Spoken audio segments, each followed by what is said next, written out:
developing and all.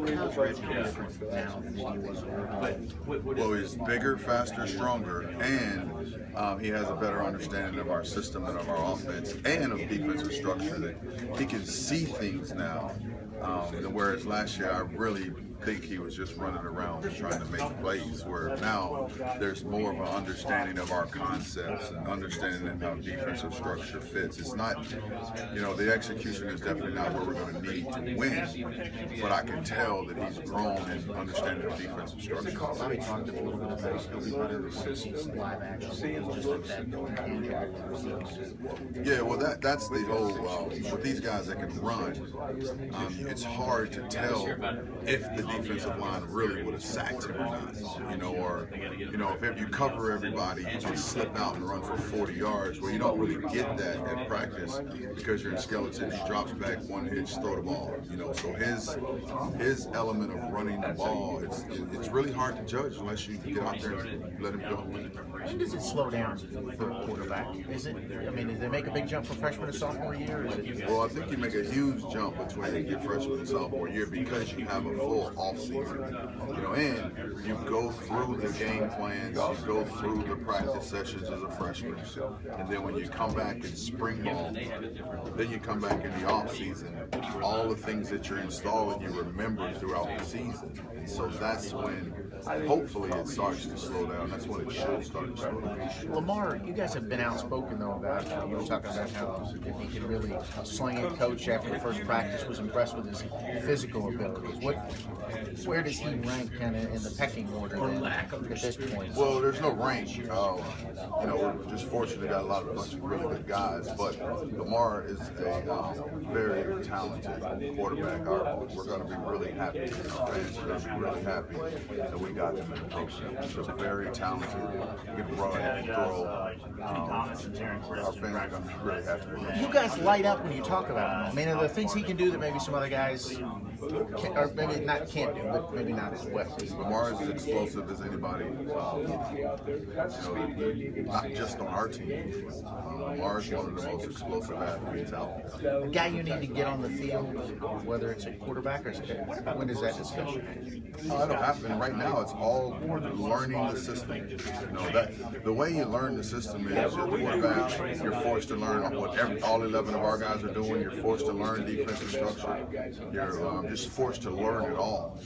And he's a quarterback, so he's not to no other position. He's a quarterback. How overwhelming is that for a young kid? You've probably been through that too. When you just get hit with all that. He's a different type of kid.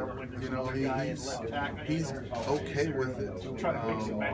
We do a good job of making sure he's only running certain stuff. Just kind of spoon feed him the offense. Don't throw the whole thing at him. But he's not overwhelmed at all.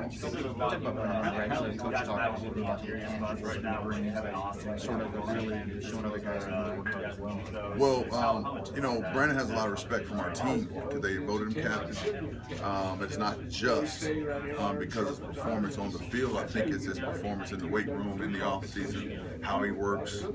He's one of the reason he got out there last year. He outworked everybody, and I think that's the respect that he has for players. How has Lamar picked it up mentally? You talked about the physical abilities that he's a freshman learning, but how is his learning process going? Yeah, it's going well, and we're not throwing everything at him, that he has to learn, but what we're teaching, he's a willing learner, he's a fast learner, and now it's just going to be about the reps, the repetition, getting it done over and over, so that not only do you see what's happening, you understand what's happening, but then your technique fits and you make and execute the play.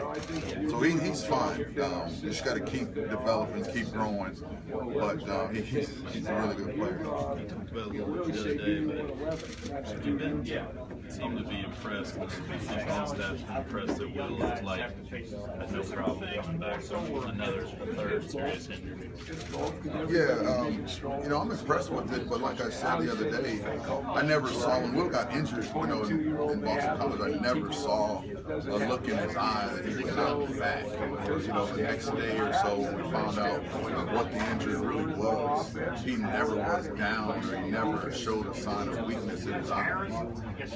So that's when I said he'll probably be back, because he never showed a sign of, you know, this is a bad news or this is it. Like I said, I'll be fine, I'll be back. Is he back? Yeah. I mean, is he good as ever in your mind? Is he doing well? The reason I think he's better than he was is because he has a way better understanding of what we're doing. You know, we've installed this offense a lot. You know, with the installation in the summertime, we do it twice. We do it in spring ball twice. We've done it in multiple training camps with Will now. He understands what we're doing. So mentally, he's way more advanced than he's ever been. Garrick, are you surprised with where was he at? Kyle's bigger, he's stronger, his arm's stronger. He's another one that's very confident, you know, because of his opportunity to play for us last year, and not only to get out there in that last game of the season, of the regular season, but to prepare for that bowl game and go in as a starter. I think that, you know, gives him confidence. So, he's doing a good job. He didn't do as well in the bowl game, right? In the last regular season. Well, I think he played about the same, but we won the last regular season game, so he did better that game. Garrick, are you surprised a little bit in Will's performance over the? You're not surprised that he's back, but just how well he's played. Bobby seemed like he was a bit taken back just how well he's looked, throwing the ball, no rust, nothing like that. Well, you know, the head coach is looking at everything and all 22 players out there. You know, I spend my time looking at the offense and the quarterback, so I spend a lot more time with Will in the meeting room in the offseason. So, you know, I'm not really, I would be disappointed if he was not playing well right now. You know, so I'm not surprised that he's moving and dropping and understanding coverages and delivering the ball. I'm not surprised because I'm the quarterback. When picking a starter and a number two, is there any consideration into the style of whoever the starter is that you want the number two quarterback to be kind of similar so that you can continue the playbook as you? No, we try to be multiple enough on offense that, you know, if we were playing Boston College, Will was playing, Will got injured, Richie went in, people would say they're different types of quarterbacks, but we didn't have to change our style because we pride ourselves in our offense being multiple enough that we can fit our offense into any defense we're playing against because we have enough stuff and we concept teach it. So we never think about, we want the backup to be the same style as the starter because we try to be as multiple as we can.